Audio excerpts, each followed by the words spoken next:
Hello, everyone. Welcome back to Cloud Wars Live. This is Veterans Day as we're filming today's episode, and we all owe an enormous debt of gratitude to these heroes, directly in our lives, indirectly, whatever country we're from, whatever part of our hearts and our lives that those fabulous heroes have occupied. It's a special day there. It's also a special day, for us here at Cloud Wars Live, in that one of our regular guests, one of the stars of Cloud Wars Live, Chris Lochhead.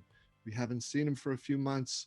He's had a lot going on in his life, and we're going to try to weave together a few of these threads today, from Veterans Day, a sense of loss, a sense of heroes, a sense of the impact that these things have on our lives. So Chris, welcome back. It is fantastic to see you. Thanks so much for having me back, Bob. It's been 4 months, and it's been a long 4 months, and I'm stoked to be with you. Well, Chris, you have become one of the top podcasters in the world, particularly in the business area. You're a best-selling author. You know how to tell stories. So I'm going to do our audiences a favor and shut up and turn things over to you. Well, thanks, Bob. You mentioned that it's Veterans Day, and I think for many of us, myself included, Veterans Day is a very powerful day. Memorial Day is a very powerful day. And I try to never forget that we live in the land of the free because of the commitment and the sacrifices of the brave. Freedom is not free. And to that end, I'd like to tell you about a few veterans in my life. The first one's my grandfather, Jack. And he was born in Scotland. And he served in the Royal Navy during World War II.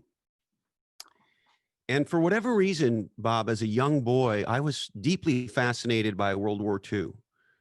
I remember the Guns of Navarone movie, and my mom bought me the Guns of Navarone toy, and all that stuff, and Army Men and G.I. Joe and all of that stuff. I was fascinated by it. All of those black and white images of fighter planes and of bombings and all of that stuff. As a very young kid, I was fascinated by it. And of course, having a grandfather who served in the war made it realer, even as a young kid.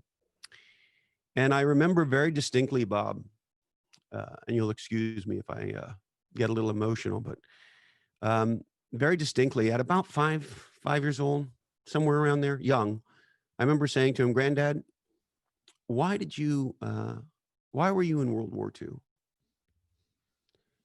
And he said, "I went so that you could have a better life." And he was lucky, of course, to live. Otherwise, I wouldn't be here. Many of his friends did not, many. And so I think it's important for me to remember those sacrifices. And those sacrifices continue to this day. In the United States of America, we have 100% volunteer military, 100% volunteer. And it's not like we pay them millions of dollars a year. These people are not Bill Gates or Jeff Bezos. And they serve for many reasons. But the veterans that I know, my friends,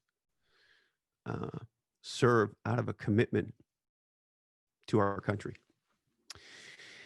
And so I keep my grandfather with me every day. The other veteran I want to tell you about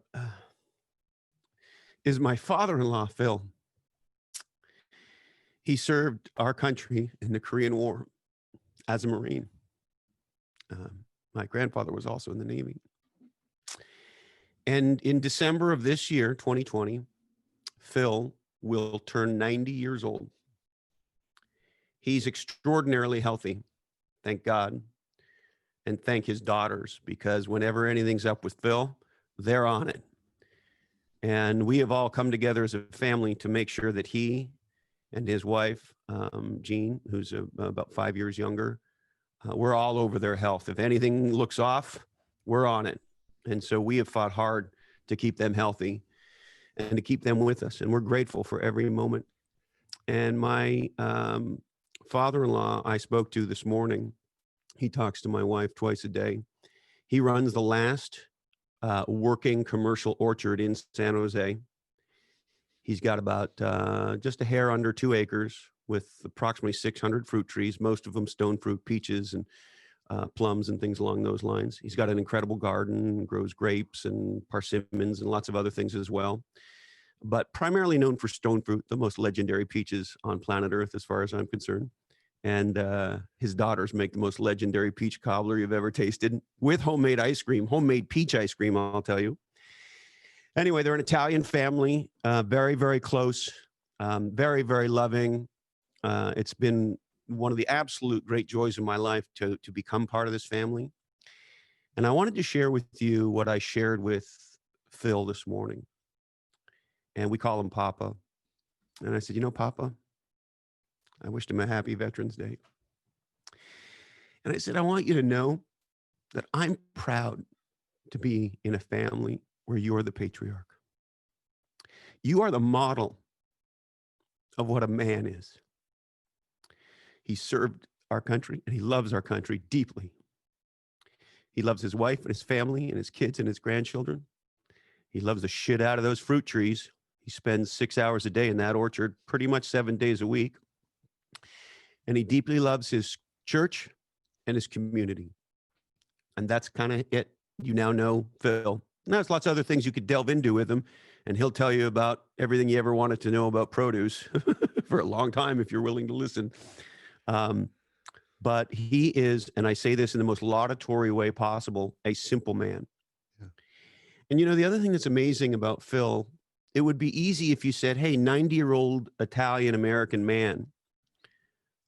You could think about a man like that maybe not being hip, not being with it, maybe not having modern ideas, not being accepting of certain things, particularly if I said Italian Catholic, 90-year-old man.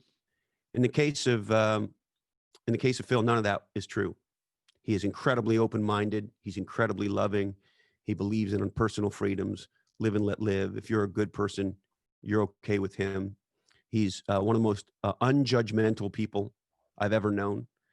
And he is emblematic of what I believe a real man is. And so those are two, and I have others, but those are two legendary veterans in my life that I'm thankful for every day. Now, I'd also like to tell you a little bit about two well-known veterans that I've gotten to know. One quite a bit better than the other, but in both cases got to know them a little bit. And the one that I know a little bit better is 4-star General Stanley McChrystal. And he's been on my podcast several times, and we've spent a bunch of time together. And he's written some amazing books. His partner, Chris Fussell, former Navy SEAL Chris Fussell, extraordinary man, also been on my podcast several times. And I think you might remember, but a few years ago, I had the opportunity to meet and interview General Powell on stage at a corporate IT event, actually, in New York. And there's a couple interesting things about these legendary generals that I have noticed. One is what I shared with you about my grandfather and my father-in-law, deep, deep, deep, deep commitment to service. And it's not bullshit. It's not words. Profound sense of commitment. General Powell, as you know, is from New York, joined in the infantry and rose to become the #1, in his words, soldier in the United States of America. And as an interesting side note, when we were getting ready to receive General Powell, his team briefed us on certain things and the do's and the don'ts and all of that stuff that's typical when you're going to have a dignitary at his level participate in this case, a company event, and give his thoughts on leadership and various other things. And one of the things, of course, we asked was, how should we refer to him? And as you may know, with folks like this, what is the normal practice is to use the title that they last had and or the title that was the highest title they ever had. And so in the case of Colin Powell, that would be Secretary Powell. And so I would have expected to call him Mr. Secretary or Secretary Powell or things along those lines. And his team made it very clear, while that is the norm, his preference is to be called General Powell, because he is first and foremost an enlisted member of the infantry. He's a soldier. In the case of General McChrystal, I've gotten to know him more informally, and he insists on being called Stan. And Bob, I have a very hard time calling him Stan, because I really want to call him General McChrystal as a acknowledgement of the legendary man in service, the man he is in service he has given our country. But he says it makes him much more comfortable to be called Stan, so I try really hard to do that. But here's the sort of insight that I'm sitting with today on Veterans Day as I think about these legendary veterans in my life. And that is how fascinating it is that the greatest warriors become peacemakers. General Powell, I know because he told me, is deeply committed to peace and deeply, deeply believes that war is the last result, or the last thing you would possibly do. When you truly believe there is no other way. And my understanding is that's the way General McChrystal, Stan, feels as well. And that those men, and in their own way, my father-in-law, Phil, and my grandfather, Jack, were the same way. After war, they didn't want any war. They didn't want any fighting. I've never heard my father-in-law raise his voice.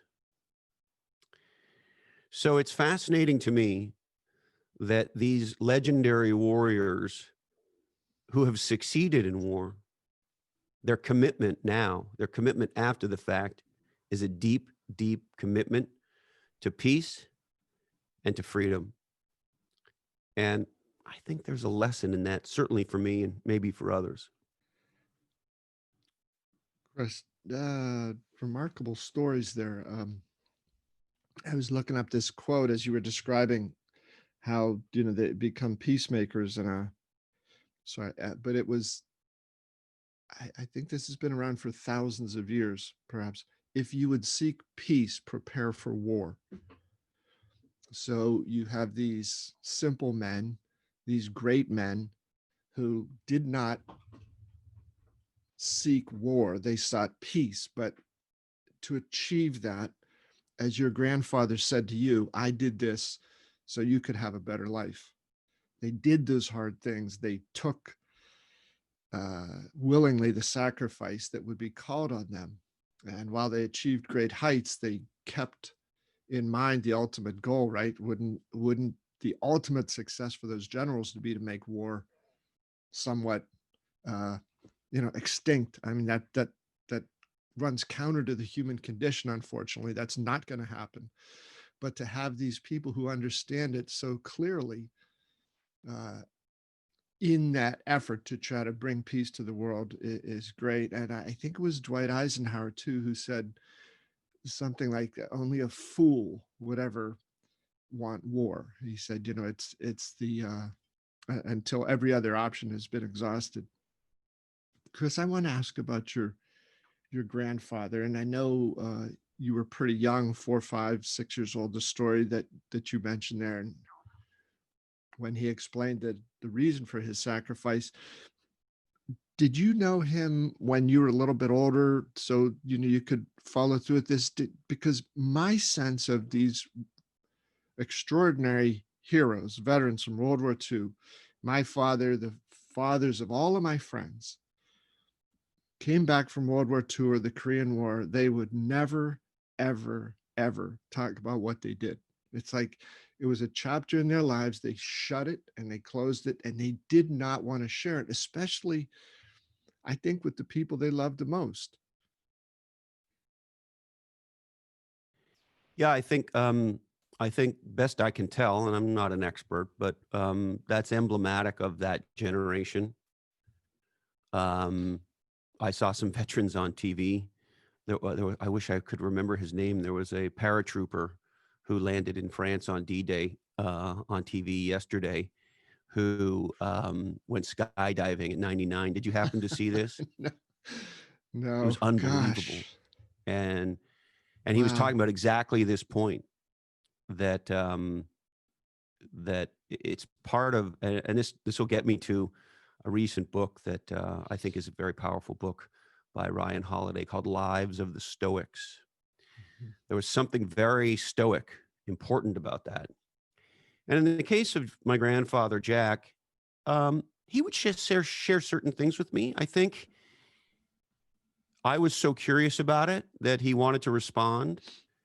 And he died when I was 16, 17 years old, which is young, but I was an old 17. You know what I mean? I mean, I left the house at 17.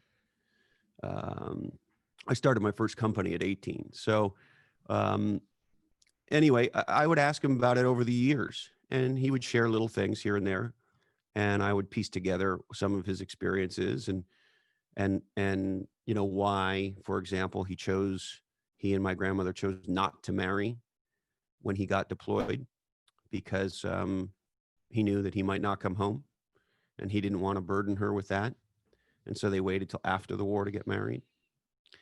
And many stories about what it was like and what it felt like, and what Europe was like, what Scotland was like, what England was like at the time, what it felt like to get your papers and to get deployed, and the luck of the draw, and the hand of fate that just for one reason he was deployed on one ship, and his buddies were deployed on others, and his buddies didn't come home and he did, and things along those lines. So he shared with me more because I asked.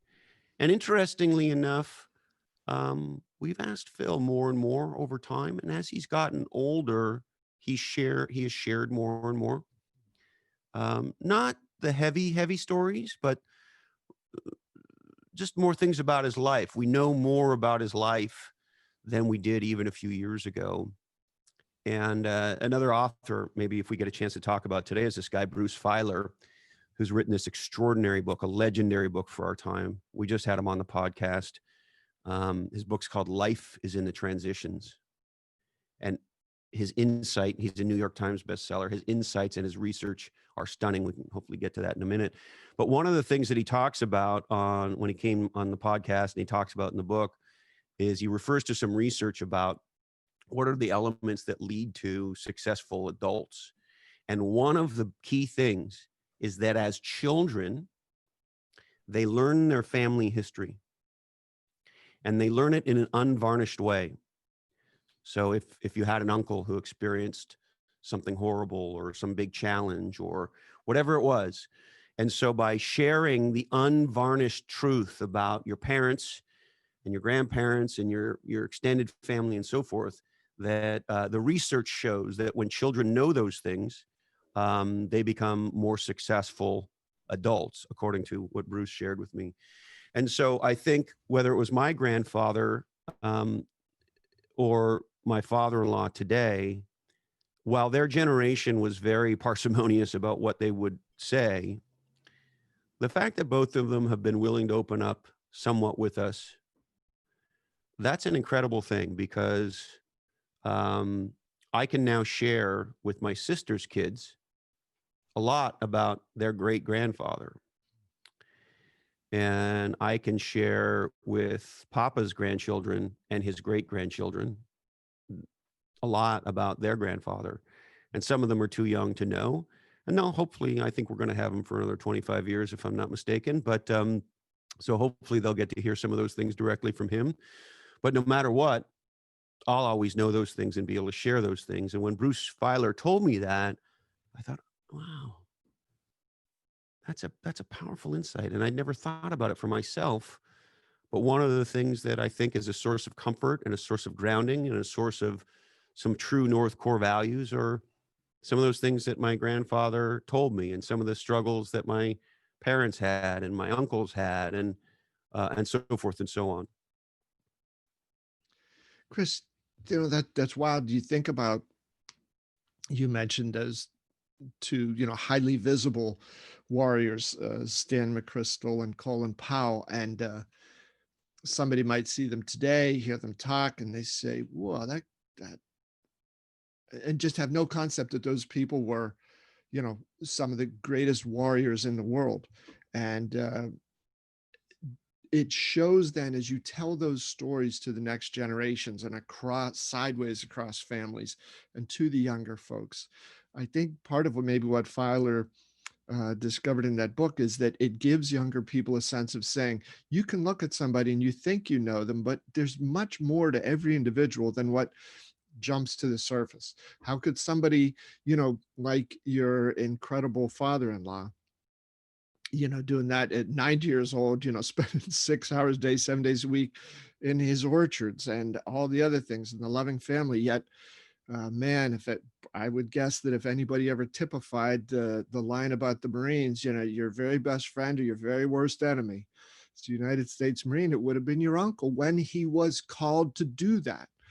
And yet he can be the total opposite sort of person. Perhaps there's something very enriching for young people and inspiring for them to see that these, as young folks come to see us as old timers, hey, there's a lot more there than you might have thought. Maybe we will tend to give each other more of a chance. Let me get to know who this person really is before I choose to put him or her in this box or that box. My dad was in the Navy, and what you said about your grandfather's choosing not to marry before he left, there probably something similar with my dad. Was not much of a talker, but the word is that he said to my mom the night before he shipped out, he said, "Will you be here when I get back?" They were not married. And my mom said, "Oh, of course that was a marriage proposal." He said, that was very clear.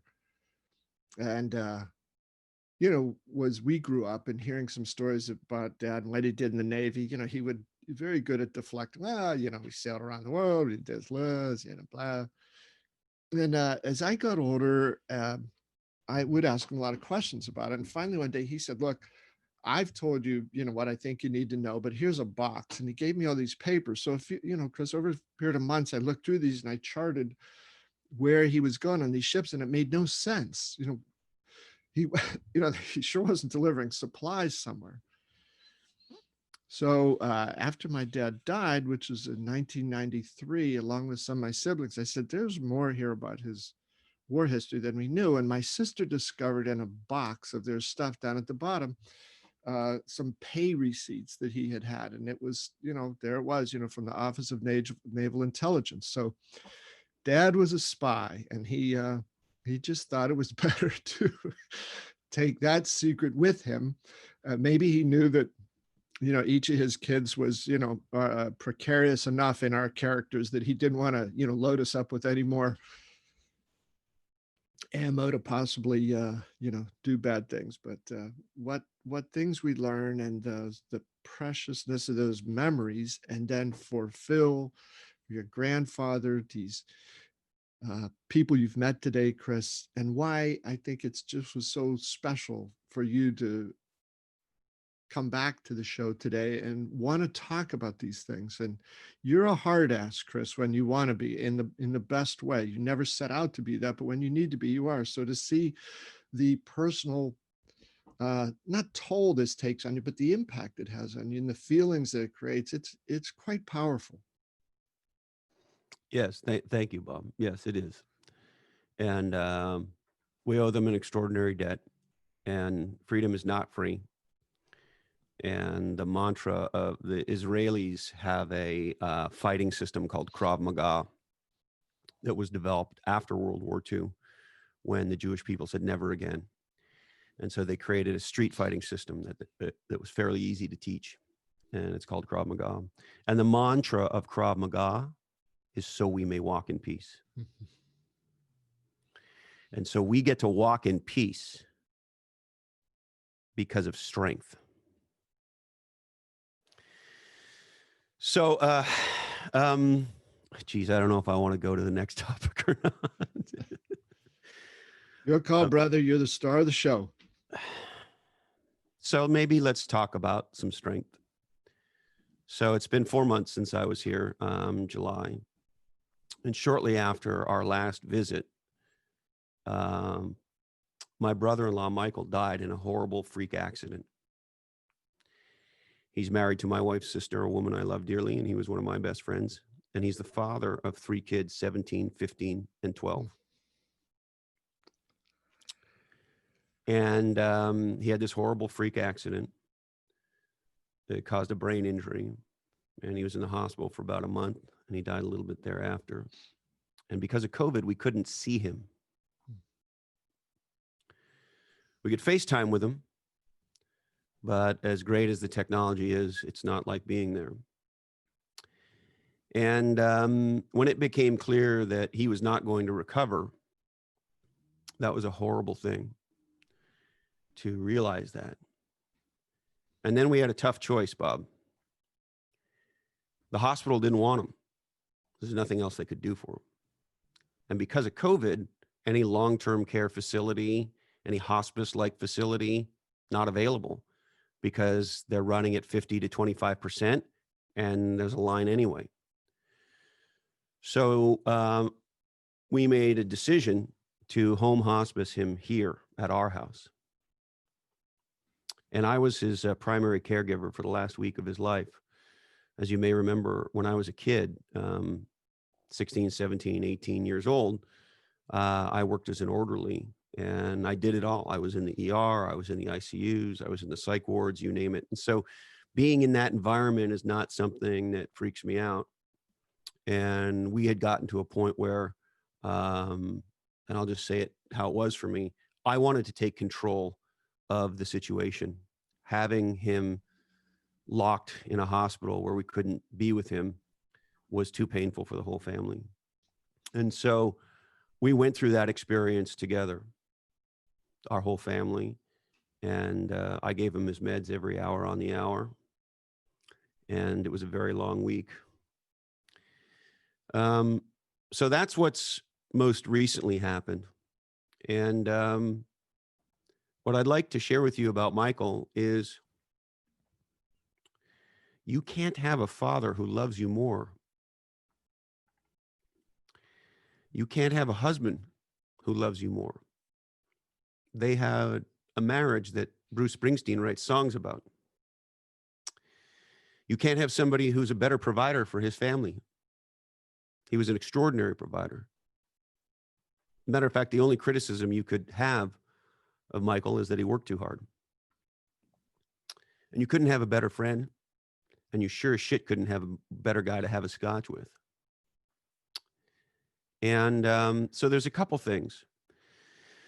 One is in working with the hospice team, they kept saying to us how extraordinary what was happening was for them, because he was surrounded by his family and his best male friends, his brother, and in particular the hospice nurses, the bulk of whom were female, said, "We've never seen men come together to care in quite this way." And so one thing I just wanted to share with you is, I think we sort of got off track with end of life in our society, where putting somebody in a facility and, you know, visiting them for an hour and letting them die alone, letting the medical professionals care for them and be with them in their final moment. For some reason, we have shied away from that. Not all of us, but many of us. It's sort of the cultural norm. And you could see it in the interactions we had with hospice, how unique it was to have a family rally and be with him nonstop. I was with him when he passed. And so what I would share with you about that, to get back to my grandfather, when he was dying, and he was my mother's father, my father said to me, and he'd been in and out of the hospital, he had respiratory problems and so forth. And so as a kid, granddad being sick wasn't that unusual. He died in January, and my dad came to me in that December, and he said, look, I don't know how much longer your grandfather's going to be here. So if there's anything you want to hear from him, all those stories he likes to tell you, most of which you're sick of hearing, you might want to hear those stories again. And if there's anything you want to say to him, say it now. And so I tried to spend a lot of time with him while he was in the hospital and so forth. And my father, what he was doing for me, he gave me two incredible gifts. One was the gift of completion with my grandfather, who was an idol for me, an icon for me. And the other gift my dad gave me, Bob, was at a young age, he taught me the power of completing with somebody at the end of their life. And I've been able to do that many times since then. And so I think that it's very, very powerful. And here's what I said to the hospice nurses when they asked why we were doing what we were doing. I said, you know what? It's bullshit if you're going to sit there in Maui and drink Mai Tais with this guy and call him your brother and not be with him as he makes this transition. And so I just wanted to share that with you, in that one of the most powerful parts of life is the part that we all have to face. And if we can face that with power, with grace, and with courage, it leads to a better life. And there was no way I was going to leave him in a hospital without his family being able to have that experience. Chris, again, remarkable story. I was thinking as you said that and telling the story about your dad giving you that counsel to complete the relationship and the conversations and the transition there with your grandfather. Maybe that Dylan Thomas poem, but do not go gentle into that good night. Maybe it's for the living as well as for the person who's dying. Don't let that person just pass away and later you're saying, oh, why didn't I do this, say this, I should have been. That's for us as well. Yes, very much so. And of course, that his loss came less than a year after the horrible murder of my friend and brother from another mother, Tushar, 4 blocks from our house. So you can imagine a situation where in a year, less than a year, you experience a brutal murder. 4 men attacked him at 3 a.m. in his house, kidnapped, robbed, and murdered him. Imagine that was one of your best friends. And then imagine COVID and all of the human suffering that has come, and of course the economic suffering that's come, and of course the civil unrest that we've had, and the fight for equality for our brothers and sisters of color, and everything else that's happened, all of this horrible bullshit around this election. And so for all of us, it's been a hell of a year.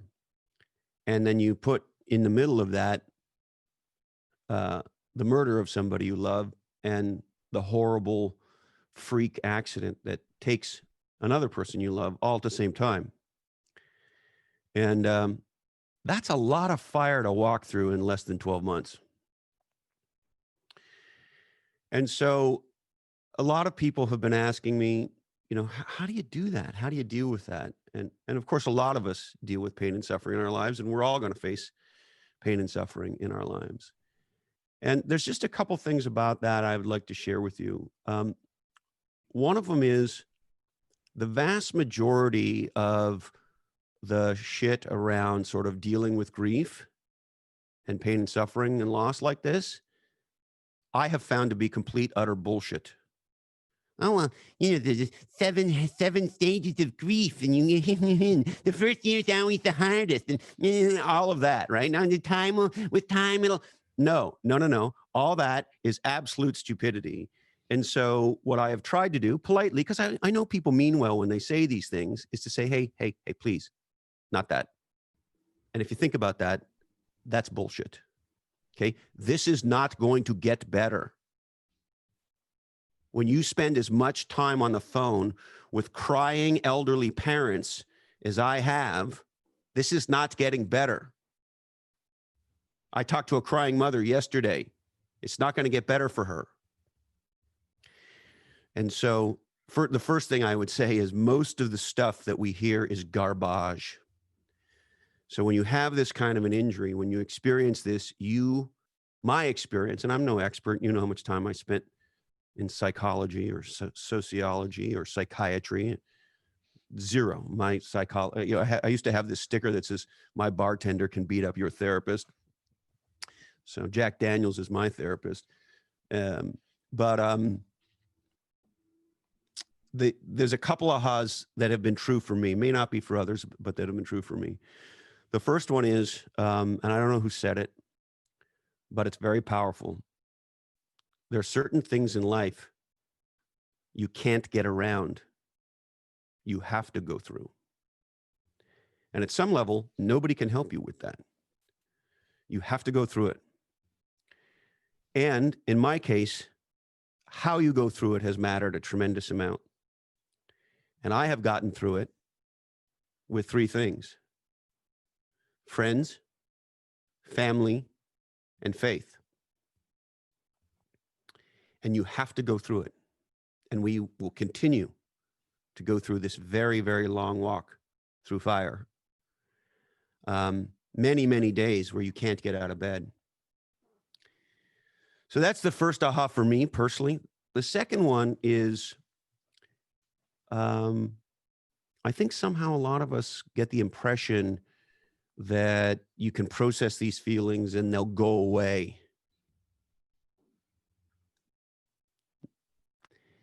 And that has not been my experience, and I don't think it ever will. This pain and suffering will never go away. And the way I relate to it now, Bob, is if you sort of say grief, anger, pain, loss, those emotions, they're like a new person in my life. That's really what it's like. It's like somebody's moved into the house.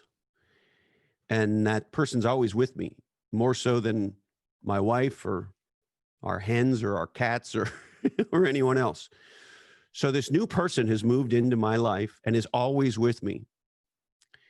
And sometimes that person's in the next room. And sometimes that person's sitting right next to me. And sometimes that person has their hands on my throat. And what I've learned, Bob, is for me, what there is to do is make room for that person. Early in my life, I heard this expression: what we resist persists.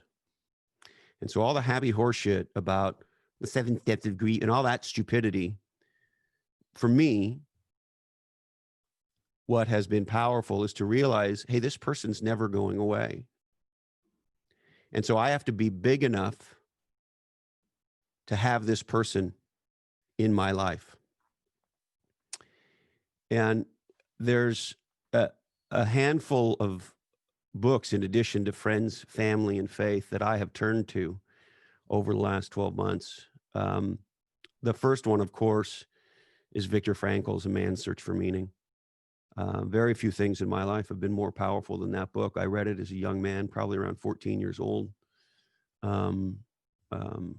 I told you I was fascinated with World War II. And so even at that age, I found that book somehow. And I've gone back and revisited Viktor Frankl, and I thank God for him. Another one, I have a dear friend named Eddie Yoon. We're working on a new book together. He's one of the greatest guys I know. He's written more on category for HBR than anyone else. And he's a devout Christian. And in my opinion, he is everything a religious or Christian person in the best sense represents. And he sent me a number of books, a couple of Bibles and a whole bunch of books. And one of those books was written by a legendary pastor in New York City named Timothy Keller. And the book is called Walking with God Through Pain and Suffering. And that is a legendary book. And then the other two are two I mentioned a little bit earlier. These are legendary writers that have recently been on my podcast who've given me a gift that they didn't know they were going to give me. And that's Bruce Feiler with his book, Life is in the Transitions. I highly recommend this book to people, particularly now, because we are in a massive transition. And the insight that Bruce had was one I had never heard before, which is a meaningful percentage, potentially half of our adult life, is going to be lived in some kind of a transition. We choose to go to school. We move. We choose a new job or a new career. We choose to get married. We choose to have children. We choose to get divorced. Some people choose to change religions. Some people choose to change their sex. So there are these proactive changes, transitions that we engage in. And for the most part, a lot of them are positive. When we take on a new career, we're excited about that. And of course, the opposite is true, where we have these things Bruce calls life quakes, where something horrible happens to us. Your phone rings at 5 a.m. and somebody tells you one of your best friends is missing. Or you sit there with the sheriff and the coroner and his family, and they tell you, I'll never forget, the coroner looked us in the eye and he said, Tushar is here with us. And those are serious life quakes. And the insight that Bruce has, which is backed up by research, is that we spend a high percentage, somewhere around half of our adult lives, in these transitions. And yet very little has been written about managing and dealing with these transitions and accepting them as part of our life. And I could tell you, my wife hardly ever listens to my podcast. She listened to the Bruce Feiler episode multiple times. She's bought, 20 copies of the book and is giving them out to everybody. And so I highly, highly recommend this incredible piece of work by Bruce Feiler. And then we just had on a young man who is one of the most profound writers in the English language today. I happen to have his book right here. It's called Lives of the Stoics by Ryan Holiday, who's in his early 30s. And this is a young man who has dedicated a huge part of his life to studying the greats, to studying the great philosophers and understanding their lives and their teachings and helping to synthesize philosophy and history in a way that's highly consumable today. And this book, it's 300 something pages.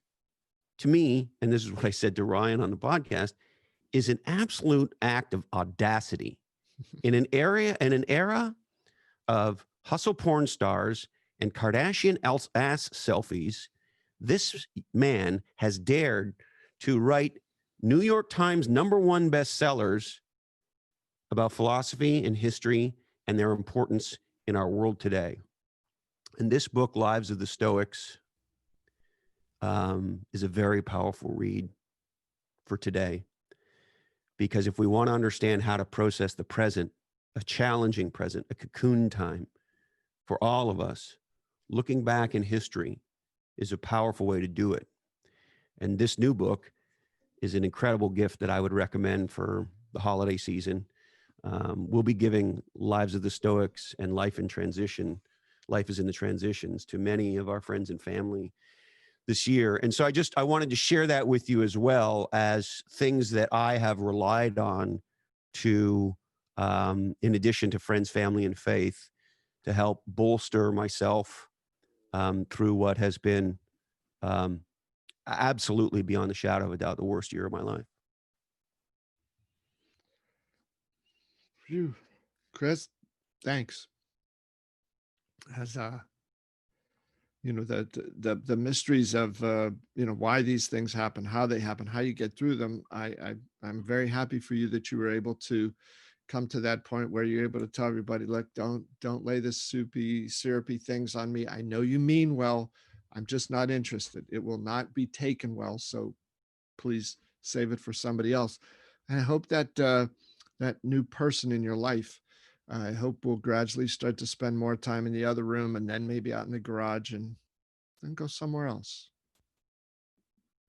Yes, I know they'll always be lurking. The question is at what distance? And of course, you never know when that person's going to get you. This morning being Veterans Day, I looked at a photo of my grandfather, and I was sitting there at the kitchen table with my computer, looked at the photo on my computer, and I just started weeping. My wife came over and said, what's wrong? I just said, I miss Jack. So the last thing I really wanted to talk with you about, given you and I love the technology industry and have grown up in it, and it's an industry that's given us so much. I wanted to talk about what I think might be the greatest, most important, untold story of the crisis that is 2020. And here's the aha. This aha I came to in multiple discussions with my friend Doug Merritt, who's the CEO of Splunk, who's one of the most extraordinary leaders in the technology industry in my 34-year career I've ever met, and an incredibly admirable man who's done a legendary job, in my opinion. And as we were talking in the late spring and through the summer, these set of ahas that I want to share with you started to come to the fore. So let's just think about this for a second.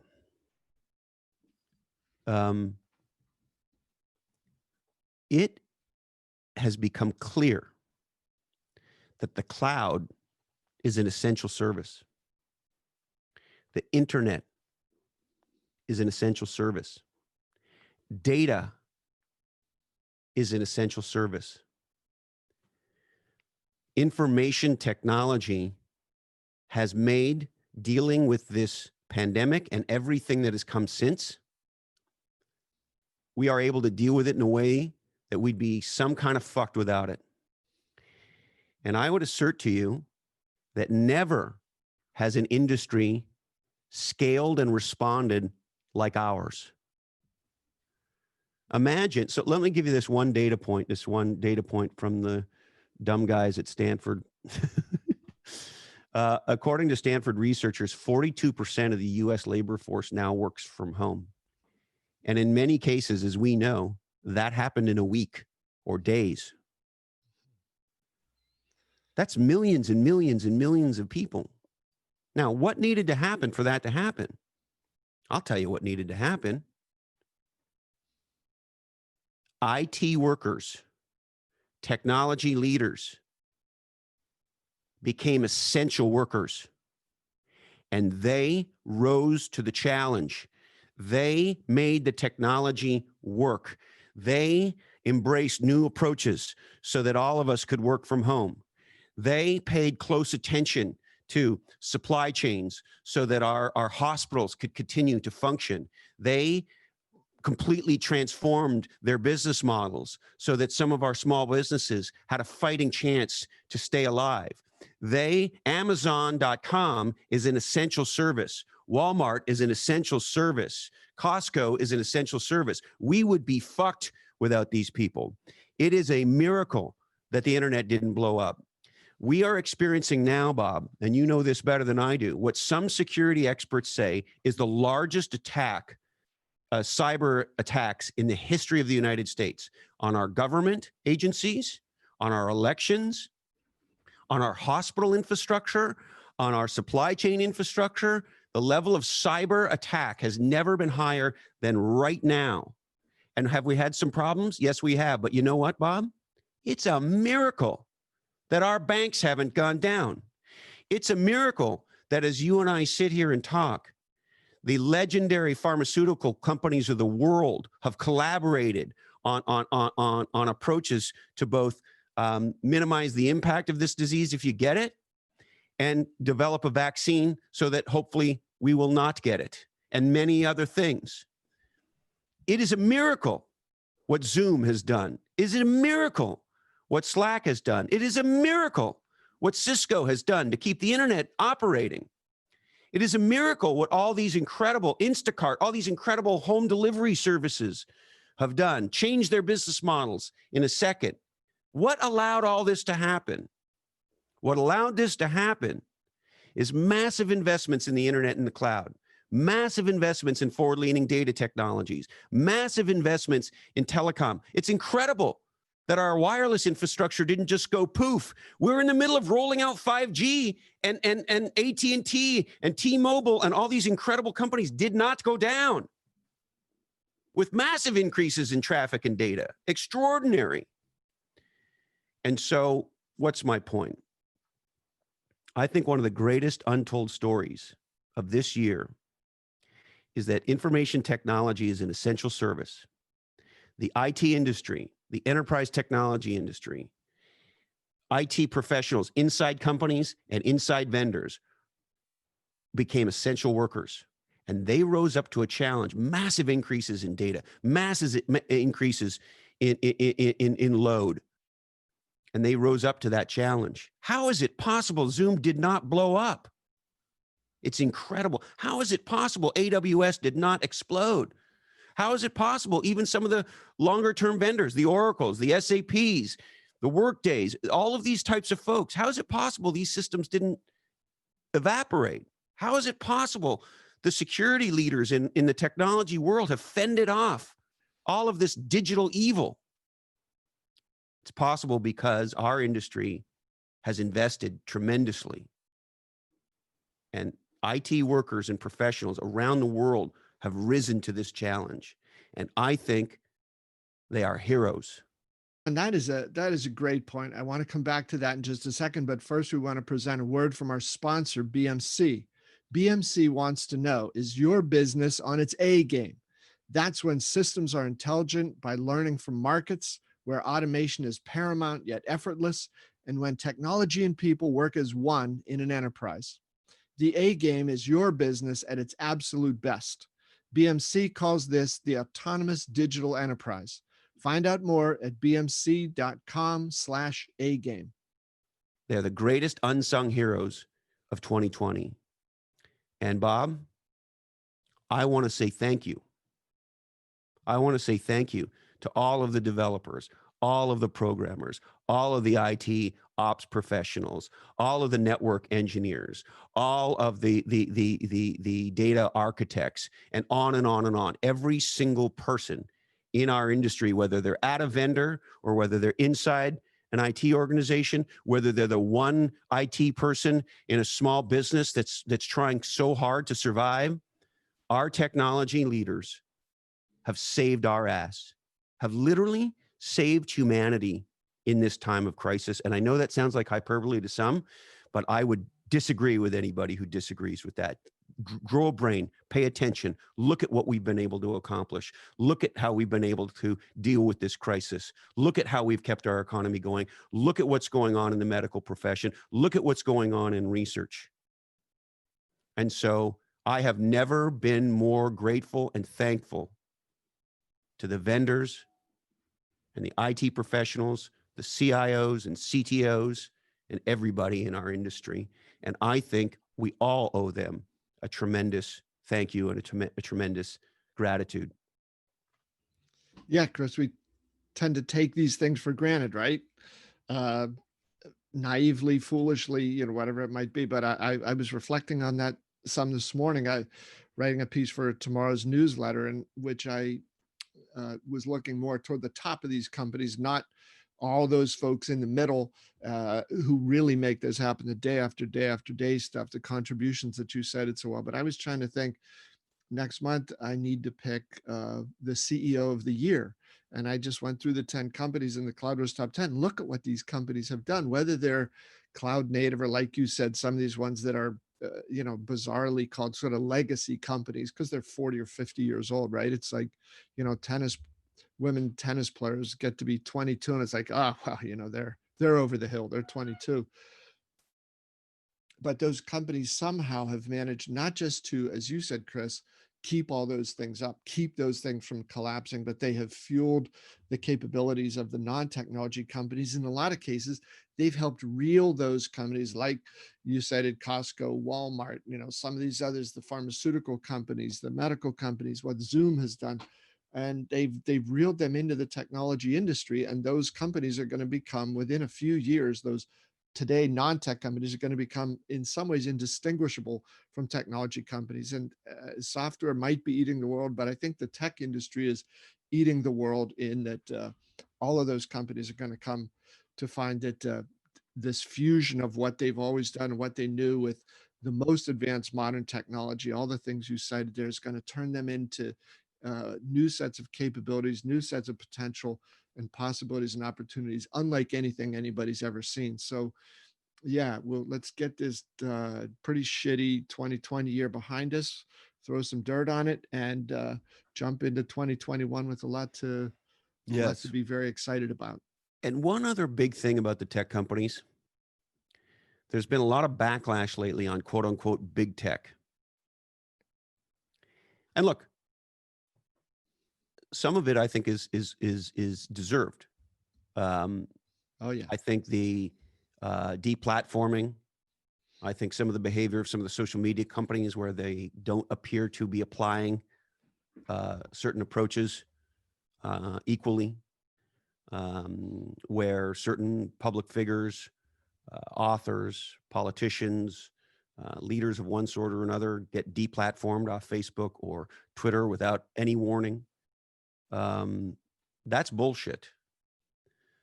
We got our podcast got thrown off Apple Podcasts almost 2 years ago now for 8 weeks, and we didn't know why, and they wouldn't tell us, and we don't know why we got thrown off, and we don't know why they let it. Well, actually, I do know why they let us back. They let us back because finally I tweeted out, look, I don't know if we're ever going to be back on Apple, but here are all the other platforms we're on. And all of a sudden our listeners started tweeting and responding and saying things, and miraculously we were back on the next day. So look, some of these things are deserved, and privacy is a big issue. And you can argue some of these companies are too powerful. And, I recently did a podcast with my friend Naveen Chadha, who's the leader of Mayfield Capital, and the legendary John Chambers. And John made a very interesting point. The podcast is called Conscious VC. It's been a real fun thing that I've been doing with Naveen. But anyway, he made a point, John Chambers made a point on the podcast, which is if the tech industry doesn't get smart about regulating itself, the government's going to come. And he's right about that. So some of these things are just. However, big tech, where would we be without Apple right now? Where would people who've been locked in an apartment building for 6 months, older folks in my family who don't go out very often because they're afraid to get this disease, where would they be without Facebook? It's how they communicate with their friends and family. So are there negative things? Yes. Are there things that some of these companies have done wrong that they need to get right? Yes. Should we talk about those things? Absolutely. And give your fucking head a shake. Where would we be without AWS? Where would we be? Look at the job. You've written about it. You called the ball on Microsoft before just about anyone else. Look at the incredible job Microsoft has done pre-pandemic and post-pandemic. They stopped one of the greatest security attacks ever in American history. And that's just something we know about. Who knows what they've been doing that we don't know about? And so whether it's Apple or Amazon or Google or Facebook that have been maligned of late, give your head a shake for a second. It's easy to shit on a guy like Jeff Bezos, and I'm not saying he's a perfect person, but where would we be without Amazon? And so these companies, we owe them a debt of gratitude. And more importantly, or most importantly, we owe the people who build these systems and manage these systems and maintain these systems and scale these systems and secure these systems a huge debt of gratitude, because never in the history of human beings has one industry been called upon to scale and deliver like our industry has been called upon. And for the most part, we've gotten it done. And that's incredible.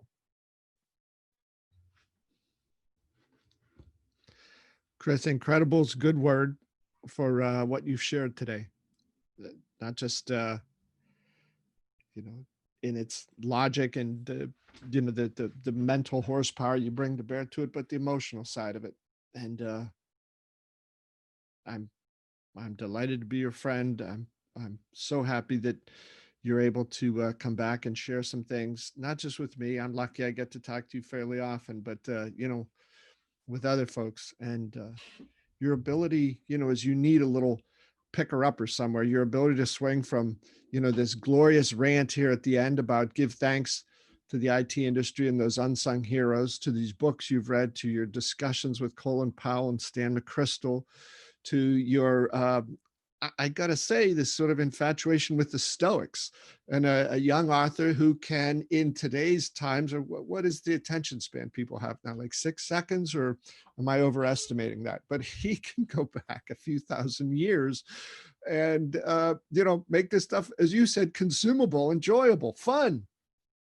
The audaciousness of Ryan Holiday. The subtitle of the new book is The Art of Living, from Zeno to Marcus Aurelius. This guy's talking about Seneca and Marcus Aurelius today. Yeah. In the era of, somebody's got to build, you know what? If somebody could build for me a plug-in for my browser so that I never, ever, ever have to see or hear anything about a Kardashian ever again, that I would pay $100 a month for that, right? That's the stupidity we live in.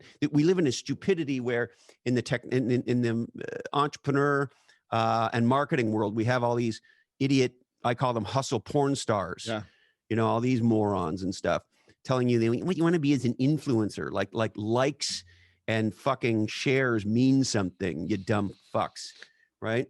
Anyway, in the face of all of that, Ryan Holiday, who's, I don't know, 33, 35, comes out and goes, no, I'm going to write many books about these things. Yeah. I said to him, if you had been my philosophy teacher or my history teacher, I never would have left philosophy or history class. Hey, look at this though, Chris, from the span of a guy in his early 30s to Phil Cosentino, 90 years old, running his orchard there in San Jose, and reflecting back on, a incredible life, well lived, service to his country on this day. The heroes you mentioned in the IT industry, the nurses, the doctors, first responders. But today, of all days, there's the unsung heroes. What is one less than 0.1% of Americans who join this volunteer force and have done that? These warriors who protect the rest of us, and who, like your grandfather said, I will do this so that you don't have to, and you can have a better life. We all have a lot to be grateful for, Chris, and even that guy who's come into your life and sometimes sits next to you, gets his hands on your neck from time to time, sometimes gets in the other room, right?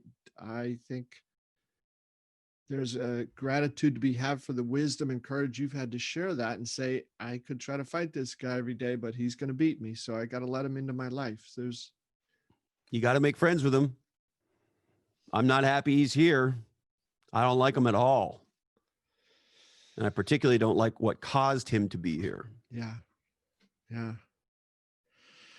Well, other than any cooking recipes that you have, because other than that, brother, I think you have imparted some incredible stories, thought-provoking ideas, and it's just more proof of why you are the potentate of podcasts. Well, Bob, it's great to be back with you. Thank you so much for letting me come back. Of course. It was a big stretch, but we're happy to do it. So for all of our dear friends out there in the Cloud Wars audience area, thanks for being with us on this very special episode.